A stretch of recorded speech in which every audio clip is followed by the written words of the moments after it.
नमस्कार, मी भाग्यश्री. पुन्हा एक नवीन रेसिपीमध्ये तुमचं खूप खूप मनापासून स्वागत आहे. आज आपण पाहणार आहात अगदी नव्या पद्धतीने अशी सिमला मिरची खूप छान होते. अगदी लहानांपासून ते मोठ्यापर्यंत सर्वांना आवडेल अशी रेसिपी आहे. शेवटपर्यंत नक्की पहा आणि तुम्ही देखील नक्की ट्राय करा अशा नवीन पद्धतीने. तर मिरच्या आपण स्वच्छ पाण्याने अशा धुवून घेतल्या आहेत. धुतल्यानंतर छान आपल्याला कोरड्या करून घ्यायच्या आहेत. तर इथे मिरच्या पाहू शकता आपल्या छान कोरड्या देखील झालेल्या आहेत.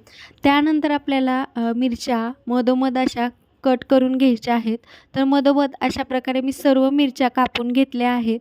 त्यानंतर आपल्याला मसाला तयार करायचा आहे आणि अगदी सोपी रेसिपी आहे, झटपट होते.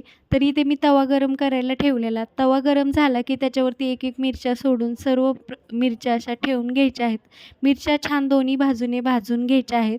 तोपर्यंत मिरच्या भाजतात तोपर्यंत आपण मसाला बनवून घेऊ. तर इथे मी एक प्लेटमध्ये 5 चम्मच मोठे शेंगदाण्याचं कूट घेतलं आहे. त्यानंतर थोडंसं अशी हळद घेतली आहे. तर इथे मिरच्या पाहू शकता दोन्ही साईडने अशा छान भाजून घ्यायच्या आहेत. तर मिरच्या आपल्या साईडला भाजून झाल्याच आहेत. तोपर्यंत आपण मसाला बनवून घेऊ. तर इथे मी मोठे 5 चम्मच शेंगदाण्याचं कूट, त्यानंतर अर्धा चम्मच मी काळा मसाला घातला आहे, थोडीशी हळद, त्यानंतर चवीनुसार मीठ. त्यानंतर आपल्याला घालायची आहे लसणाची पेस्ट. तर लसूण ठेचून भाजीला घातला की भाजीला अप्रतिम चव येते. त्यानंतर घालायची आहे बारीक चिरलेली कोथिंबीर. सर्व मसाले छान मिक्स करून घ्यायचे आहेत. त्यानंतर आपल्याला घालायचं आहे थोडं थोडं पाणी. तर पाणी आपल्याला थोडंसंच घालायचं आहे. अगदी 2 चम्मच आपलं पाणी लागणार आहे. तर सर्व मसाले छान मिक्स करून घ्यायचं आहे. त्यानंतर इथे पाहू शकता अशाच प्रकारे सर्व मिरच्यामध्ये आपल्याला मसाला भरून घ्यायचा आहे.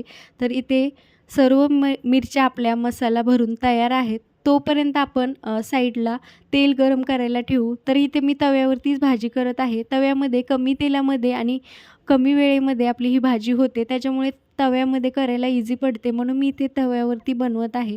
तर इथे तव्यामध्ये मी 2.5 चम्मच तेल घातलं आहे, छोटे 2.5 चम्मच. त्यानंतर जिरी घालायची आहे. जिरी छान तडतडली की आपलं तेल देखील गरम झालेलं असतं. त्यामुळे नंतर आपण मिरच्या घालून घ्यायच्या आहेत. तर इथे दोन्ही साईडनी मिरच्या छान अशा ब्राऊन कलर येईपर्यंत भाजून घ्यायच्या आहेत.